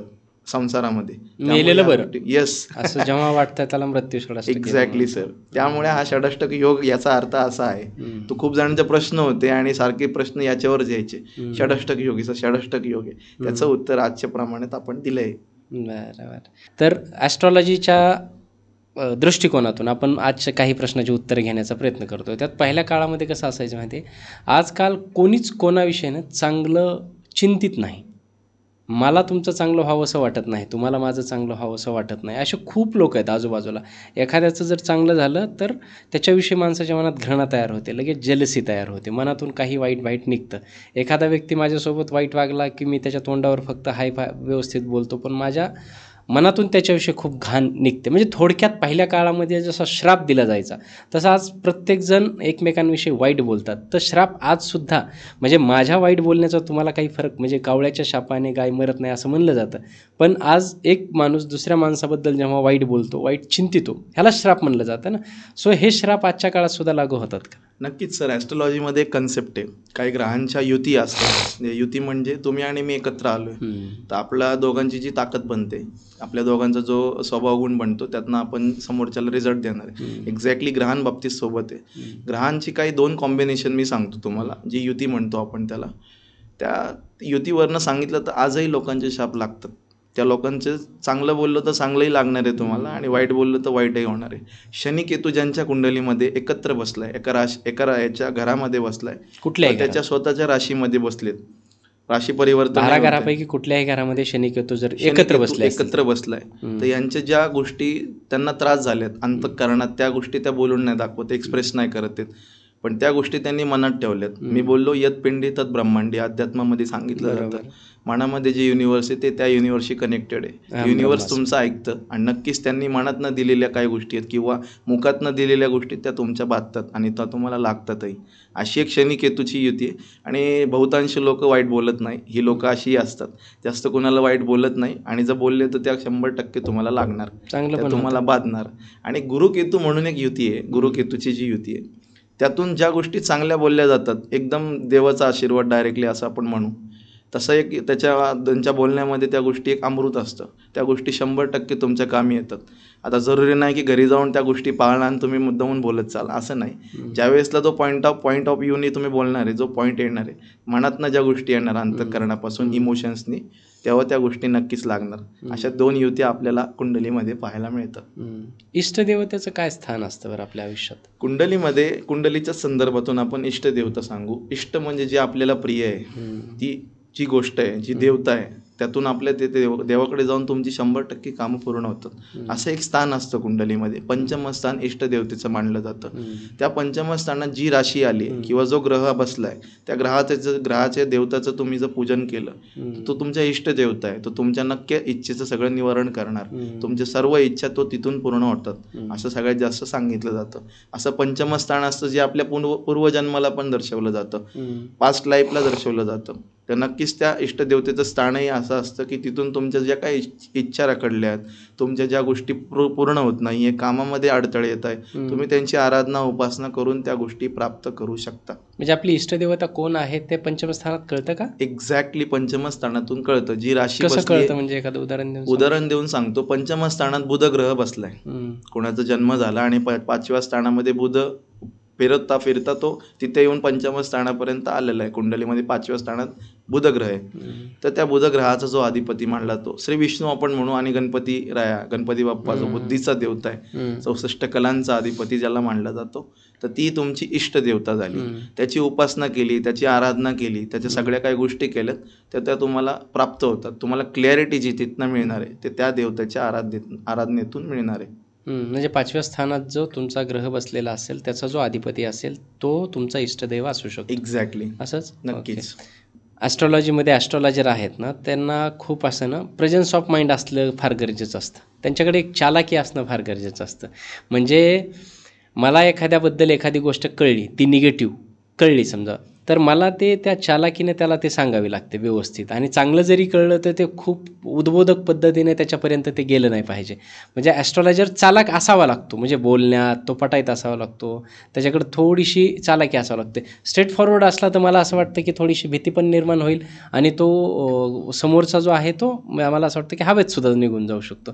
तर हे म्हणजे ॲस्ट्रॉलॉजीमध्ये काय महत्त्वाचं असतं, तुमची चालाकी महत्त्वाची असते की सरळता महत्त्वाची असते? नक्कीच सर, या प्रश्नाचं उत्तर खूप छान आहे माझ्याकडे, त्यातून मी देऊ इच्छितो. नक्कीच सांगेल, चालाकी धरी की धरी रह जाती है जब कर्म लौटना शुरू करते. याचा अर्थ प्रसंग आपण महाभारतातला घेऊया. अर्जुन खूप भोळा होता सर, खूप भोळा होता. ज्यावेळेसला युद्धाचा प्रसंग उद्भवतो आणि त्याच्या आधी श्रीकृष्ण म्हणतात, कोणाला काय मागायचे त्यांनी माझ्याकडे येऊन मागा. दुर्योधन त्याच वेळेला जातो ज्या वेळेला अर्जुन त्यांच्याकडे जातो मागण्यासाठी. तर दुर्योधनाला वाटतं की श्रीकृष्ण करणार काय, कारण ओळखच नसती, भ्रम बसलेला असतो मनामध्ये, अहंकार, सगळ्या गोष्टी बसलेल्या असतात. तर त्यातून तो सांगतो की मला नारायणी सेना हवी आहे, सगळ्या काही गोष्टी हवेत, सगळे काही वीर माझ्या बाजूने हवेत, तर मी नक्कीच युद्ध जिंकणार. सरळतेने गेलेला अर्जुन त्यांच्या पायापाशी बसतो. सगळ्यांना कथा भगवद्गीतेच्या, महाभारताच्यातून माहितीच आहे. पण त्यानंतर सांगितलं जातं, शेवटी युद्धाच्या प्रसंगामध्ये पण अर्जुन खूप घाबरतो. सगळ्यांना श्रीकृष्णांना म्हणतो शस्त्र पूर्ण टाकून द्यायची वेळ येते. म्हणूनच दुसऱ्या ज्या अध्यायामध्ये सांगितलंय, कर्मण्येवाधिकारस्ते मा फलेषु कदाचनम मा कर्मफल हेतुर्भू मा ते संगोत्सव कर्मणी. याचा अर्थ असाच आहे की कर्म करायचं काम तुमचं आहे. आणि मग सरळतेने गेलेला जो अर्जुन आहे, अंततः 5 पांडवाची जीत झाली, तुम्ही पाहिलं. म्हणूनच मी प्रत्येकाला बोलल, ह्या कलियुगामध्ये भोळं बनण्याचं आपल्याला गरज आहे की चालाकीने सांगितल्याप्रमाणे चालाकीची हार होणार हे निश्चित आहे. अंततः चालाकीची हार होणार, सरळताच पूर्णतः जिंकणार. आणि यावर्षी अशी गोष्ट, जसं तुम्ही मागील काही रील्समध्ये पाहिलं, खूप छान पद्धतीने रिप्रेझेंट केलं आहे. काही गोष्टी सांगितल्याप्रमाणे शनी नेपच्यून युतीमुळे बाहेर आल्यात, सत्य बाहेर आले, असत्याची हार झाली, हे या वर्षामध्ये पाहायला मिळणार आहे. नक्कीच सरळताच पूर्णतः त्याची जीत होते आणि जिंकलं जातं. सरळताने सगळ्यांनी राहावं आणि नक्कीच या गोष्टीचा वापर आपण आपल्या मानवी जीवनामध्ये करावा. आता सध्या जे प्रकरण सुरू आहे त्याला घेऊन काय होतं आहे, माझ्याकडे काही ॲस्ट्रॉलॉजर तुमच्यासारखेच पॉडकास्टवरती आले होते, आणि आपल्याच पॉडकास्टमध्ये जेव्हा त्यांनी काही असं ॲस्ट्रॉलॉजीबद्दल सांगतात तेव्हा त्यांना खरात बाबा पण हेच करत होता, किंवा आता तुमचा नंबर येणार आहे, अशा पद्धतीचं काही कमेंट्स वगैरे त्यांना येतात. म्हणजे एका खरात बाबामुळे सगळ्या लोकांचं नाव बदनाम झालं. तर एक ॲस्ट्रॉलॉजर म्हणून तुम्हाला या प्रकरणावरती काय वाटतं बरं हे सगळं? एक्झॅक्टली सर, मगाशीच आपण बोललो याबद्दल की ॲस्ट्रॉलॉजी ज्यावेळेसला तुम्ही जाणून घ्याल ना, त्यावेळेसला तुमचं त्या ॲस्ट्रॉलॉजीवर प्रेम होईल, त्यानुसार तुमचं ज्ञात होतील. कुठली गोष्ट ज्ञात झाली ना, तुम्हाला कोणी वेड्यात नाही काढू शकत सर. त्यामुळे नॉलेज ज्या वेळेसला समोरचा देतोय त्या गोष्टी तुम्ही घेतल्या पाहिजे त्या वेळेला. अन्यथा असे खूप बसलेले राक्षस आहेत या कलियुगामध्ये, ते तुमचं हरण नक्कीच करतात. या गोष्टी समोर आल्यात, आणि ज्या वेळेसला ग्रहांचे काही गोचर होतात, ट्रान्झिट्स होतात, आणि त्या ट्रान्झिटमधून किती चालाकी केलेली आहे, धरी की धरी रह जाती है सर, अशी गोष्ट एक यातून समोर येते. त्यामुळे सांगितलं जातं की या गोष्टी पूर्णतः तुम्हाला प्राप्त करण्यासाठी नॉलेजची गरज आहे. एकदा एखाद्या गोष्टीचं तुम्ही ज्ञान झालं, ती गोष्ट तुम्हाला कळाली, नक्कीच तुम्ही त्यातली भ्रमभीती दूर होऊन तुम्ही स्वतः आयुष्यामध्ये तयार झाला आणि त्याप्रमाणे तुम्ही वागणार आणि तुमचे येणारे रिझल्ट त्याप्रमाणे असणार. कारण मी जेवढे ॲस्ट्रॉलॉजर पाहिलेत माझ्याकडे आलेले त्यांच्या ज्ञानावरून, किंवा मला जे त्याच्यातून ज्ञात झालं ते हे असं आहे की त्यांनी जे काही प्रॅक्टिस करत होते, असे जे चुकीचे उपाय, साप काढणं, कुठं चिंचोका घासून देणं, हे ॲस्ट्रॉलॉजी नाहीच आहे. हे मुळात अगदी खूप साधनेने प्रगत झालेलं एक मोठं शास्त्र आहे. ते शास्त्र फार वेगळं आहे, त्या शास्त्राला समजून घेणं फार गरजेचं आहे. त्याचा जो काही बाजार मांडलेला आहे अशा लोकांपासून दूर राहिलं पाहिजे. हे मला वारंवार हे सांगावं असं वाटतं लोकांना की रिअल ॲस्ट्रॉलॉजरकडे तुम्ही पाहिलं पाहिजे. ओके, सो आपण सुरुवातीलाच एक सांगितलं होतं की बऱ्याचदा काय होतं की आपण ग्रह, नक्षत्र, तारे, कुंडली, त्याच्यामध्ये मग 12 ग्रह, 9 ग्रह, 12 राशी, हे सगळं फार क्लिष्ट होऊन जातं लोकांना. आणि खूप लोकांचे असे प्रश्न असतात की आम्हाला ना ते कुंडली बघताच असे डोळे फिरायला लागतात. सो आज आपण असं काही करू शकतो का की त्यांना एक अशी त्यांचा जर बर्थ चार्ट त्यांच्यासमोर आला तर एक सरळ पद्धतीने त्यांना वाचता यावा आणि कळावं की कशा पद्धतीने ॲस्ट्रॉलॉजी पुढे काम करू शकते, तर असं काही करू शकतो आपण? नक्कीच सर, याचा आपण पूर्ण प्रयत्न आजच्या आपण या माध्यमातून करणार आहोत. आता यासाठी आपल्याला पहिलं चालू करण्याआधी आपण या गोष्टी सांगूया की नक्कीच त्याच्यामध्ये तुम्हाला सॉफ्टवेअर असतात फ्री कुंडली तुम्हाला मिळते तिथे. तुमची बर्थ डेट टाकायची आहे, बर्थ टायमिंग टाकायचं आहे. बर्थ टाइम खूप महत्त्वाचा आहे. बर्थ टाइम टाकून तिथे मेन्शन करून जी कुंडली बनणार आहे ती कुंडली आता आपल्या समोर आहे. आपण आता तिकडे वळूया. एक एक्झाम्पल म्हणून एक्झाम्पल म्हणून कुंडली आता समोर आहे आपल्या. सेम कुंडली मी पण घेतो, तुम्ही पण ओपन करा.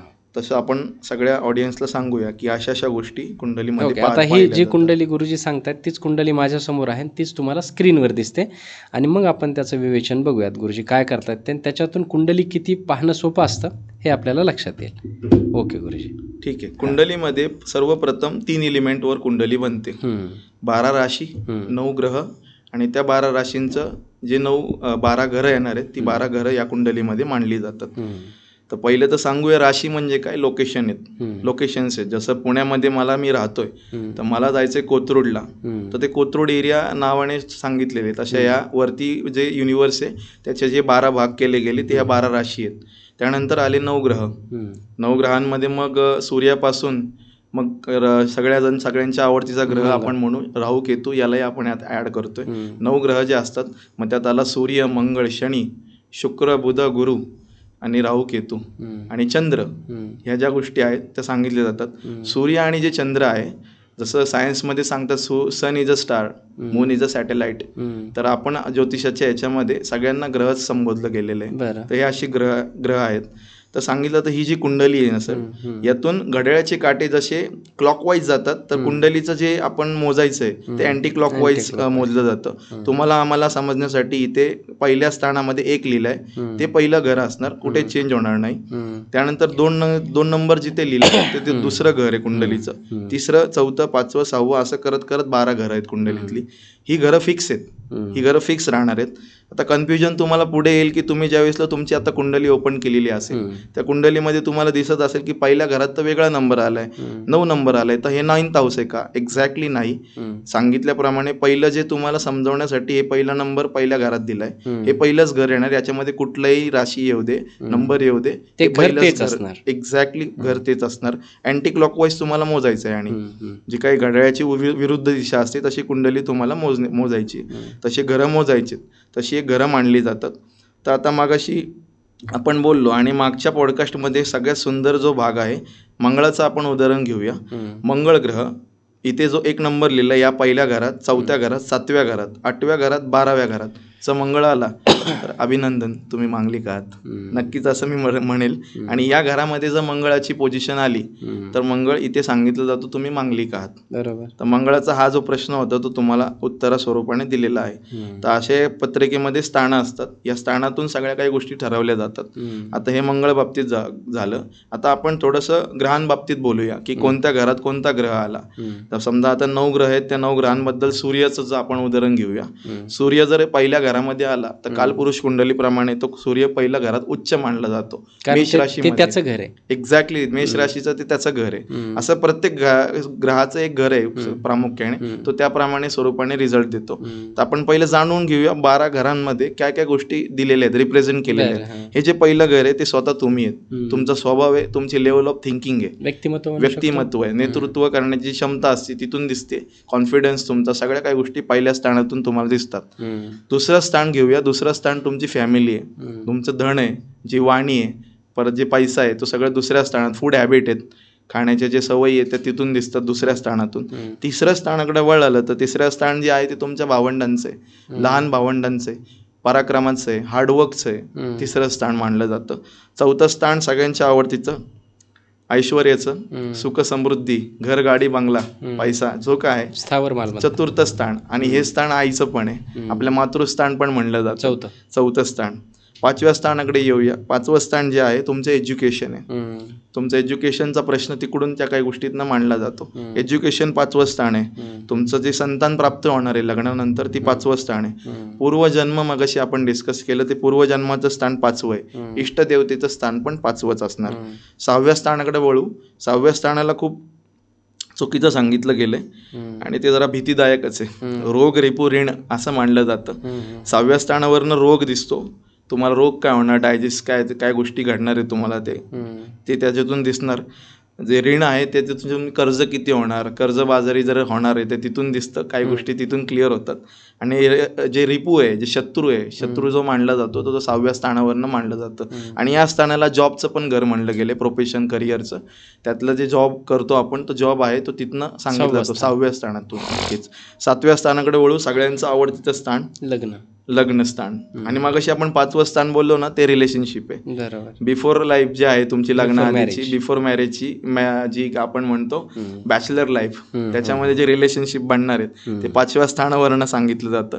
7वं स्थान तुमचं लग्नानंतरचं आहे, लग्न आहे आपलं, लग्न जे विवाह स्थान मांडलं जातं, सप्तम स्थान. हा, नक्कीच सप्तम स्थान तुमचं मॅरिड लाईफ आहे पूर्ण, ते तिथून सांगितलं जातं. आणि 7वं स्थान तुमचं व्यवसायाचं पण आहे, पार्टनरशिप.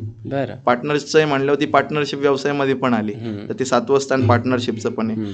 अष्टम स्थानाकडे वळू. हे अष्टम स्थान सगळ्या गुप्त गोष्टीचं आहे, अचानक घडणाऱ्या आयुष्यामध्ये गोष्टीचं आहे. सडनली काहीतरी सकाळी डेट झाली कुणाची, सडनली सकाळी लॉस झाला प्रॉफिटमध्ये, किंवा जे काही फायनान्शियल लॉसेस झाले ते 8वं स्थान. किंवा फायनान्शियली खूप वरती पण गेला तुम्ही, खूप चांगलं टॉपला लेवलला पण गेला, तर ते 8वं स्थान आहे. कुठलीही गोष्ट अचानक घडते. आणि 8वं घर तुमचं गिफ्ट आहे सर आयुष्यातलं, जे घडणार आहे ते गिफ्ट स्वरूपाने. त्याला तुम्ही प्रयत्न नाही करू शकत. 8व्या स्थानात प्रयत्न करणार तर ते मिळणार कशी, गिफ्ट कधी मिळतं, वाढदिवस ज्यावेळेस असतो त्यावेळेस आपलं सरप्राईज मिळतं. 8वं स्थान सरप्राईज आहे. 9वं स्थान सगळ्यांच्या आवडतीचं घर, लक आपण जे म्हणतो, भाग्य कुठून पाहिलं जातं तर 9व्या स्थानातूनच पाहिलं जातं.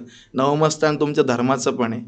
हे 9व्या स्थानात गुरुचं स्वतःचं घर येते, त्यामुळे ते सगळ्या काही गुरुच्या नॉलेजच्या ज्या गोष्टी आल्या त्या तिथून पण पाहिल्या जातात. ॲब्रॉड जे जाऊन शिकणार आहे तुम्ही, ॲब्रॉड लोकांचे प्रश्न असतात विद्यार्थ्यांचे की मला ॲब्रॉड जाऊ शकेल का, ते 9वं स्थान आहे. शिकण्यासाठीचं जे ॲब्रॉड जातं तुम्ही बाहेर परदेशामध्ये, ते 9वं स्थान पण आहे. शिकण्यासाठीचं जे स्थान आहे ते 9वं स्थान. 10व्या स्थानाकडे वळू. सगळ्यांच्या आवडतीचं स्थान, परत कर्मफल जातं शनी, तिथे जाऊन त्यांचं स्वतःचं घर आहे, कर्मस्थान आहे ते 10वं स्थान. कर्म म्हणजे सगळं प्रोफेशन लाईफ तुमची जी काय होणार आहे ती कर्मस्थानावरनं सगळ्या काही गोष्टी सांगितल्या जातात, प्रेडिक्ट केल्या जातात. 11व्या स्थानाकडे वळाले तर 11वं स्थान सोशल मीडिया, आपण जे करतोय आता ते 11वं स्थान सोशल मीडियाचं आहे. 11व्या स्थानावरून त्या गोष्टी सांगितल्यात. आणि मोठ्या भावंडांचं होणार की नाही ते 11व्या घरात कळून येईल नक्कीच. 11व्या स्थानामध्ये तुमचं भावंड पण आहेत, मोठे भावंडांना सांगितलं तर 11वं स्थान. मग काका काकू काय जे आले ते सगळे 11व्या स्थानात म्हणू शकतो का? नक्कीच. आणि 12व्या स्थानाकडे जे वळता, 12वं स्थान सगळ्याच कुंडलीतलं शेवटचं स्थान, आणि ते आपलं मोक्ष, मृत्यू. पहिलं स्थान जन्म येतं, 12वं स्थान पर्यंत मृत्यू येतं. 12व्या स्थानाला तुम्ही आला, हे 12वं स्थान मृत्यू आहे. म्हणूनच एक कथा या स्वरूपाने सांगू इच्छितो. रावणालाच तुम्ही कथा ऐकली, ज्योतिष होता, आणि 11व्या स्थानात सगळे ग्रह कोंडले आणि ग्रहांची स्थिती सगळी घाबरल्यासारखी झाली. आणि त्यावेळेस कर्मफल जाता शनी 12व्या स्थानात गेला आणि त्याचा मृत्यू निश्चित झाला मेघनाथच्या जन्माच्या वेळेला, अशी ही कथा सांगितली जाते. म्हणून 12वं स्थान आहे हे मृत्यू आहे, मोक्षाचं घर आहे ते. 12वं स्थान तुमचं दवाखाना पण आहे बरं का, हॉस्पिटॅलिटी पण तिथून दर्शवली जाते. 12वं स्थान तुमचं फॉरेन पण आहे, आणि 12व्या स्थानामधनं जेलला पण जाणार की नाही, आयुष्यात जेल होणार की नाही, कोर्ट कचेरी, त्या गोष्टीचं पण तुम्हाला पाहिलं जातं. आणि 12वं स्थान मोक्षाचं आहे म्हणलं, अध्यात्माचं पण आहे. 12वं स्थान खूप मोठ्या आध्यात्मिक गोष्टीचं आहे. तर या अशा गोष्टी सगळ्या 12 जागा रिप्रेझेंट केल्या जातात या सर्व गोष्टीला, ज्या आपण आता डिस्कस केल्या. आता उदाहरणार्थ म्हणून आपण 2-3 ग्रह घेऊया की कसे काम करतात, आपण बघूया. आता ज्या वेळेसला मी सांगितलं तुम्हाला सूर्य, मगाशी सूर्याचं उदाहरण घेतलं. पहिल्या स्थानात ज्या वेळेसला सूर्य येतो ना सर, पहिल्या स्थानात सूर्य येतो म्हणजे तो स्वतःच्या राशीत, मेष राशीत आता सूर्य गेलेले आहेत. आता सध्या मेष राशी ते आपण 2 जण बोलतो त्यावेळेसला. सूर्य आपला आत्मविश्वास आहे. प्रत्येक ग्रहाचे एक स्वभाव गुण आहेत, त्याप्रमाणे ते तुम्हाला रिझल्ट देणार आहेत, त्यांच्या दशेमध्ये पण आणि त्या स्वतःच्या जिथे बसल्यात त्या घराबद्दल पण. तर पहिला स्थान जो आहे तो स्वतः आपण आहे, त्याच्यामध्ये आत्मविश्वास आला, सगळ्या गोष्टी आल्या. सूर्य कोण आहे तर सूर्य आपला आत्मा आहे, सोल आहे आपलं. जे सूर्य आहे ना, आत्माकारक मानला पण जातो बेसिकली. तर सूर्य जो आहे पहिल्या स्थानात उच्च मानला जातो. सूर्य जे आहे पॉलिटिक्स आहे, सूर्य आत्मविश्वास आहे, सूर्य पिता आहे, सूर्य आपला इगो आहे आतला, या सगळ्या गोष्टी आहेत. आणि सूर्य म्हणजे जे आहे सगळ्या गोष्टी दर्शवतो, तो पहिल्या स्थानात उत्तम फळ देतो. त्याला दुसऱ्या स्थानात थोडक्यात हे बघण्याचं एक मला जी ट्रिक कळली ती प्रेक्षकांना थोडक्यात मी सांगतो की आता पहिलं जे घर आहे ते तुमचं व्यक्तिमत्व आहे. नक्कीच. त्याच्यात सूर्य आला तर तुमच्यात सूर्याचे गुणधर्म असतील, सोप्या भाषेत एकदम. एक्झॅक्टली. दुसरा ग्रह आला तर त्या ग्रहाचे जे व्यक्तिमत्व ते तुमच्यात दिसतील. म्हणजे कुंडली बघणं किती सोपं आहे हे लक्षात येतं. या अशा गोष्टीने आपण सांगतोय. तर दुसऱ्या स्थानाकडे गेला तर दुसऱ्या स्थानातलं सूर्याला सांगितलं जातं फॅमिली वाईज हा खूप फॅमिली मॅन राहणार. पण फॅमिलीतल्या या गोष्टी त्यांचं ते ऐकणार नाही. दुसऱ्या स्थानातलं सूर्याला सांगितलं तर तुम्ही कायम चिंतित राहणार फॅमिलीबद्दल, कायम चिंतित राहणार वडिलांसोबत. तुमचं त्या काही जे काही नातेसंबंध आहे ते काही गोष्टी विचारांची मतभेद होत राहणार, असं दुसऱ्या स्थानातलं सूर्याला सांगितलं. तर तिसऱ्या स्थानात घेऊन गेलं तर तो तिसऱ्या स्थानातला सूर्य, मी बोललो ना हार्डवर्क आहे तिथे, पराक्रम खूप करतो. पण जसं भावंडांचं बोललो तर भावंडांबद्दल थोडेसे मतभेद कधी तयार होतात तुमचे, कारण सूर्य बोललो ना क्लॅशेस होतात तिथे विचारांचे. इगो आहे, आपला आत्मविश्वास आहे, आपला मान सन्मान आहे, त्यावेळेसला ते थोडेसे विचारांचे क्लॅसेस होऊ शकतात. चतुर्थ स्थानात जर सूर्याला आणलं तर चतुर्थ स्थानात सूर्य जो आहे तो पिता दर्शवतो ना, आईच्या स्थानात आला. चतुर्थ स्थान आपलं आई आहे, मगाशीच आपण डिस्कस केलं. तर मुख्यतः घरामध्ये तुमच्या आईचं महत्त्व खूप असतं, वडिलांची जागा आई घेते, असं एक प्रेडिक्ट करू शकतो. पाचव्या स्थानात जर सूर्य आला तर ते स्वतःचं सूर्याचं घर पण मानलं जातं पाचवं स्थान. पाचव्या स्थानात 5 नंबरची राशी आहे, ते सिंह राशी कालपुरुष कुंडलीप्रमाणे नंबरप्रमाणे आहे, तर सिंह राशी स्वतः सूर्याची. 5व्या स्थानातला सूर्य खूप मनमोजी सांगितला गेलाय. मनमोजी असतो खूप माणूस, जसं मनाला पटेल तसं राजासारखं राहणार आणि तसं त्याला आयुष्यामध्ये मिळतं देखील, असं एक आहे. 6व्या स्थानाला जर सूर्याला घेऊन गेलं तर 6व्या स्थानातला जो सूर्य आहे सगळ्या गोष्टी तुम्हाला मिळणार तुमच्या आयुष्यात, कारण 6वं स्थान शत्रू आहे ना, तर शत्रू हंता पण बनतो तिथं. सूर्य तिथं आल्यामुळे राजा स्वतः आलाय तिथे, त्यामुळे त्या गोष्टी तुम्हाला फाईट करणार, तुम्ही सगळ्या गोष्टीमध्ये प्राप्त करणार. फक्त इथे बसून तो वडिलांसोबतचं जे नातेसंबंध आहे तिथे थोडेसे खराब होतात, असं मानलं जातं. वडिलांचं आणि मुलाचं, पिता पुत्रांचं जमत नाही थोडंसं, अशी एक गोष्ट 6व्या स्थानातल्या सूर्याला सांगितली गेली. इथे बसून अजून एक गोष्ट, तुमचं आयुष्यामध्ये कोणतं तरी ट्रान्सप्लांट होणार असं पण सांगितलं जातं. 6व्या स्थानातलं ट्रान्सप्लांट म्हणजे जसं एक गोष्ट इथे बसवलेली आपण शरीराची छोटी, एक्झॅक्टली तशी एक गोष्ट 6व्या स्थानातल्या सूर्याला सांगितली. घाबरून जायची गरज नाहीये, सावधगिरी आपण दर्शवली पाहिजे. मेजरली काय होणार नाही, सूर्यग्रह आहे तो चांगला मानला जातो. 7व्या स्थानात आलं तर 7व्या स्थानात तो नीच होतो, म्हणजे तुळ राशीमध्ये तो नीच मानला जातो. नीच म्हणजे त्याचा प्रभाव पूर्ण कमी झाला. इथे सांगितलं जातं बायकोचं सगळ्या गोष्टी तुम्हाला ऐकाव्या लागणार. 7वं स्थान तुमचं स्पाऊस आहे, किंवा जर मग मुलीच्या पत्रिकेत दिसलं तर तुम्हाला नवऱ्याच्या सगळ्या गोष्टी ऐकाव्या लागणार. इगो क्लॅशेस सारखे होणार, दोघांचे मतभेद होणार, पण तुटणार नाही नातं, हे निश्चित आहे. 8व्या स्थानाला जर सूर्य घेतलंय तर 8वं स्थानात सूर्यासाठी चांगलं नाही थोडं. 8व्या स्थानातलं सूर्य आपले पिता आहेत ना, तर आयुष्यभर आयुष्याचे ते पिताचे कष्ट संपत नाही. 8व्या स्थानात जर सूर्य आपल्याला भेटला तर अशी एक गोष्ट 8व्या स्थानातल्या सूर्याला सांगितली जाते. 9व्या स्थानात त्याला जर घेतलं तर 9वं स्थान त्रिकोण आहे, धर्म त्रिकोण, त्यातलं 9वं स्थान चांगलं मानलं जातं सूर्यासाठी. 10व्या स्थानात खूप गुड पोझिशन फॉर पॉलिटिशियन. 10व्या स्थानातला सूर्य आहे जो पॉलिटिशियनला, 10वं स्थान कर्मस्थान आहे आणि सूर्य स्वतः एक गव्हर्नमेंटला दर्शवला जातो. 10व्या स्थानात खूप जणांच्या पॉलिटिशियनच्या कुंडलीमध्ये अशा गोष्टी दिसलेल्या आहेत, त्यामुळे ती एक गोष्ट सांगली जाते खूप चांगली पोझिशन आहे पॉलिटिशियनसाठी 10व्या स्थानातला सूर्य, किंवा सरकारी नोकरीसाठी असं म्हणू शकतो आपण. अधिकारी पण चांगले बनतात, असे लोक स्पर्धा परीक्षांमध्ये चांगलं काही गोष्टी करतात. 11व्या स्थानात सूर्य गेलं तर परत एक चांगली पोझिशन आहे सूर्यासाठीची 11व्या स्थानातली. 11वं स्थान लाभस्थान पण आहे आपलं, जे लाभ मिळतो आपल्याला, सगळ्या काही गोष्टी होतात. आणि मी बोललो सोशल मीडिया आहे, सूर्य गेलाय, राजा गेलाय, नेम फेम जी मिळते तुम्हाला, प्रसिद्धी सूर्याकडूनच मिळते, तुम्हाला प्रसिद्धी नक्कीच मिळणार तिथे. 12व्या स्थानातलं सूर्य सांगितलं गेलंय. 12वं स्थान थोडा अंधार आहे. 12व्या स्थानात ज्याच्या कुंडलीमध्ये असतो ना सूर्य, घरामध्ये पहा तुम्हाला प्रकाश येत असेल तुमच्या घरामध्ये, बेडरूममध्ये, तर 12वं स्थान बेडरूम पण आहे ना, तर बेडरूममध्ये सूर्य प्रकाश आहे, बेडरूममध्ये प्रकाश येत असतो, अशी एक गोष्ट दिसली जाते. लाल किताबच्या कन्सेप्टमधून ही गोष्ट सांगितली, ती एक गोष्ट आहे. आता दुसरा जो ग्रह आहे तो शनी ग्रह आपण घेऊया. शनीची जी दृष्टी जाते, शनी पहिल्या स्थानात असला, 5व्या स्थानात असला आणि 7व्यात आणि 10व्या स्थानात, हे 4 स्थानं लक्षात ठेवतात. या 4ही स्थानामध्ये असला शनी की तुमचं मॅरेज डिले होणार सर, नक्कीच मॅरेज डिले होणार. शनी डिलेचा कारक आहे, म्हणून तो 30 वर्ष तो नंतर तुमच्या आयुष्यामध्ये 7.5 म्हणून येतो, तशी एक गोष्ट आहे. तर शनी या स्थानामध्ये आला, त्याची दृष्टी त्या घराकडे गेली. दृष्टीची एक छोटीशी कहाणी सांगू आपण शनीच्या. ब्रह्मवैवर्त पुराणामध्ये सांगितलं जातं, श्री गणेशाचा ज्यावेळेस जन्म झाला, पार्वती मातेला पुत्र प्राप्ती झाली गणेशाची.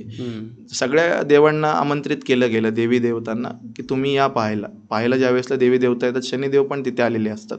शनिदेवांची मान अशी खाली असते आणि ज्या वेळेसला पार्वती माते बोलतात की तुम्ही मान का खाली घातली, तुम्ही पाहत का नाही, तर ते त्यांना रिक्वेस्ट करतात, त्यांना विनंती करतात की जर मी तुमच्या मुलाकडे पाहिलं तर ते अनर्थ घडेल, माझ्या दृष्टीमध्ये चांगली मानली जात नाही, अशी एक गोष्ट तिथं सांगितली. पण पार्वती माता हट्टी असते, पार्वती मातेच्या हट्टी स्वभावामुळे त्यामुळे ते त्या गणपती बाप्पाकडे पाहतात, गणेशाकडे पाहतात आणि पाहिल्यानंतर तो अनर्थ घडलाय सर, जो आपल्याला माहिती आहे. त्यानंतर मग श्री विष्णूंनी त्यांचं जे धड बसवलंय परत एकदा उत्तरेला जाऊन, मग ते हत्तीचं जे पहिलं मुख आहे, पहिल्या प्राण्याचं जे मिळेल त्या प्राण्याचं मुख जे बसवलंय गणेशाला, ती कहाणी ब्रह्मवैवर्त पुराणामध्ये सांगितली जाते. पण कथेतनं आपण दृष्टीकडे वळूया. शनिदेवांची समोरची दृष्टी, 7वी दृष्टी आहे, ही या गोष्टीला सांगितली जाते, तिथं पीडा देते ती तुम्हाला त्या गोष्टीमध्ये अमृत पण लपलेलं आहे अंततः शेवटी त्यांचं परत एकदम जे मुख बसवलं गेलं, अमृत आहे पण त्या दृष्टीला थोडं पीडा मिळते तुम्हाला, कष्ट जास्त करावे लागतात. त्यामुळे अशी गोष्ट या जागेवरनं सांगितली जाते. तशी एक गोष्ट शनिदेवतांबद्दल होती. आता तिसरा जो ग्रह घेतो आपण, तर गुरुग्रहाबद्दल आपण बोलूया.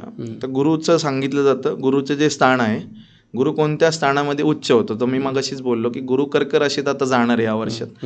गुरु चतुर्थ स्थानात उच्च होतो, 4 नंबरची रास येते, ती चतुर्थ स्थानात येते. 4 नंबर राशीत बसेल किंवा तो चतुर्थ स्थानात बसेल, तो उच्च मानला जातो. कुंडलीमध्ये जरुरी नाही की गुरु 4थ्या स्थानातच पाहिजे, 4 नंबर मध्ये जरी बसले तरी तो गुरु उच्च आहे तुमच्या कुंडलीत. तशी एक गोष्ट कुंडलीमध्ये सांगितली जाते. गुरुचं सगळ्यात एक छान असं घर आहे सर, तिथे मी प्रत्येकाला बोलतो, नेकी करो जुते खाओ. गुरु दशम स्थानात नीच होतो 10 नंबर मध्ये, मकर राशीमध्ये तो नीच होतो आणि 10व्या स्थानात बसला तर कर्मस्थानात जाऊन गुरु काय करणार, तर सगळ्यांचं भलं करणार ना. मग त्यामुळे कर्मात सगळ्या गोष्टीत भलं करत गेलं की ती तुम्हाला सांगितलं जातं, नेकी करो जुते खाओ. या अशा गोष्टी घडणार तुमच्या सोबत. असं माझ्याकडे येणारे प्रत्येक क्लायंट्स पाहत असतील, त्यांना माहिती आहे अशा गोष्टी सांगितल्या जातात, ते या पोझिशनवरून पाहिल्या जातात. त्याची दृष्टी जरी गेली तरी तिथे गोष्टीतनं त्या गोष्टी होणार, तुम्ही खूप करत राहणार. तर अशा लोकांना माझं सांगणं आहे, तुम्ही सेल्फिश राहा. या कलियुगामध्ये तुम्ही थोडं सेल्फिश राहा. पहिले स्वतःच्या सगळ्या गोष्टी करा, नंतर प्रत्येकाच्या गोष्टीला जात राहा. पण अशी स्वभाव बदलत नाही, पण नक्की चेंज केलं पाहिजे, अशी एक गोष्ट आहे. गुरुचं जे स्थान मानलं जातं, अजून एक चांगलं उत्तम स्थान सांगूया आपण, 9वं स्थान भाग्याचं घर आहे. आणि गुरु हा स्वतः भाग्याचा कारक आहे, म्हणूनच की तो योग तयार करतो तुमचे. भाग्यातूनच योग तयार होतात, चांगल्या गोष्टीचे, वाईट गोष्टीचे पण आपण म्हणू, वाईट ग्रहांच्या ह्याच्यातून, पण चांगल्या गोष्टीचे जे योग आहेत ते भाग्यातूनच बनतात. कोणी भाग्याशिवाय मोठं झालेलं नाहीये. खूप सारे आता बिलिनियरचे जे प्रश्न आहेत ते भाग्याला होऊ शकत. Yes, exactly. तर 9वं स्थान जे आहे ते गुरुचं चांगलं उत्तम घर मानलं जातं. आणि गुरुच्या 3 दृष्ट्या दिलेल्या आहेत, एक आहे 5वी, एक आहे 7वी आणि एक आहे 9वी. तो जिथून बसलाय तिथून ह्या दृष्टी मोजायच्या. थोडा मोठा हार्डली कन्सेप्ट आहे, नक्कीच पुढच्या आपण भागामध्ये आपण मांडूया. पण 9वं स्थान हे गुरुचं चांगलं उत्तम स्थान आहे, तिथे तो चांगल्या स्थानामध्ये फळ देतो, तो भाग्याचा कारक आहे, भाग्योदय चांगला देतो. तशी एक गोष्ट सांगितली जाते. आणि तिथून ज्या ज्या घराकडे बघतो ते घरं तर तुमची उत्तमाची मानली जातात. ती घरं जी आहे ते पहिल्या स्थानाकडे त्याची दृष्टी गेली आहे, 5व्या स्थानाकडे गेलेली आहे.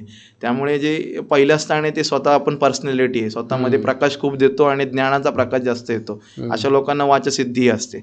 5व्या स्थानावर गेलं म्हणजे तुमच्या आयुष्यातलं एज्युकेशन आहे, ज्ञानी बनणार तुम्ही, ज्ञान जास्त मिळणार, योग्य मार्गदर्शनवाली लोक तुम्हाला मिळणार. आणि शेवट अजून एक स्थान आहे गुरुचं चांगलं. पहिल्या स्थानात एक गुरु चांगल्या पोझिशनला मांडला जातो, त्यावेळेसला सांगितलं जातं पहिल्या स्थानात ज्यावेळेस गुरु येतो तर 70% दोषाचं निवारण झालं, तुमच्या आयुष्यातले डिस्काउंट भेटले तुम्हाला. आता काय पूर्वसंचित कर्मातून गुरु असेल तुम्ही घेऊन आला, ते गुरु पहिल्या स्थानात आले. पहिल्या स्थानावरून त्याची दृष्टी खूप छान छान घराकडे गेली. 5व्या स्थानाकडे गेली, एज्युकेशनकडे पाहिलं.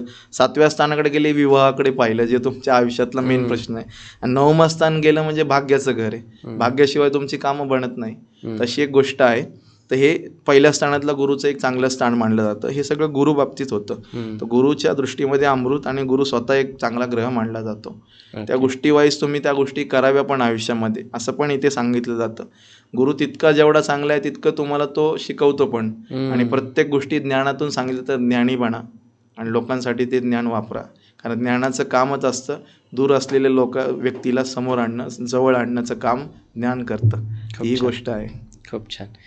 म्हणजे थोडक्यात आता काय प्रत्येक ग्रहाबद्दल बोलू शकतो, प्रत्येक राशीबद्दल बोलू शकतो. ते खूप मोठं, म्हणजे मला असं वाटतं 3-4 तासाचा एपिसोड होऊन जाईल तो. परंतु याच्यात मला जे कळलं ते खूप सुंदर आहे. म्हणजे ही 12 घरं आहेत आणि त्या 12 घराचं एक कॅरेक्टरिस्टिक आहे आणि त्या घरामध्ये जो ग्रह बसलेला आहे तशा पद्धतीची तुम्हाला फळं मिळणार आहेत. आणि त्याची दृष्टी वगैरे तो थोड्या पुढच्या कन्सेप्ट आहेत, बरोबर ना महाराज? सो त्यासुद्धा पुढे कधीतरी जर असं वाटलंच आपल्याला की फक्त एक कुंडली रिडिंगवरती असं 2-3 तासाचा 4 तासाचा मास्टर क्लास घ्यायचा, तर ते सुद्धा करू. पण त्यासाठी तुम्हा लोकांच्या खूप साऱ्या कमेंट्स आल्या पाहिजेत, तुम्हा लोकांची रिक्वेस्ट आली पाहिजे. आजचा पॉडकास्ट देखील मागच्या पॉडकास्ट सारखाच अत्यंत उत्तम अशा दर्जाचा झालेला आहे.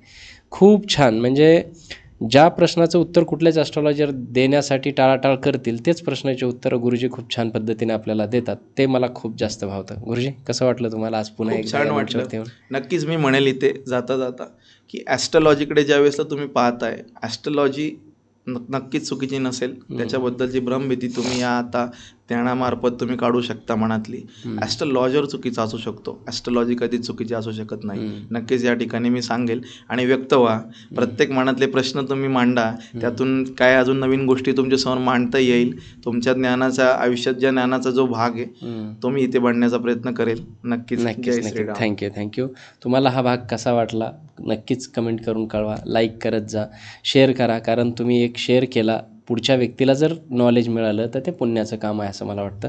सबस्क्राईब करायला विसरत जाऊ नका. बरेच लोक आपले पॉडकास्ट पाहतात परंतु सबस्क्राईब करत नाही. तुमचं एक एक केलेला सबस्क्राईब आम्हाला असे अनेक पॉडकास्ट करण्यासाठी ताकद देतो, हे सर्वांनाच माहिती आहे. आणि सर्वात महत्त्वाचं म्हणजे तुम्हाला या मंचावरती कुठले गेस्ट बघायला आवडतात, कुठल्या विषय बघायला आवडतील, हे सुद्धा नक्की कमेंट करून सांगा. आपण त्या विषयाला त्या गेस्टला या मंचावरती आणण्याचा पुन्हा प्रयत्न करूयात. सो असंच प्रेम तुमचं कायम असू द्या. Thank you so much. धन्यवाद. जय श्रीराम. जय श्रीराम.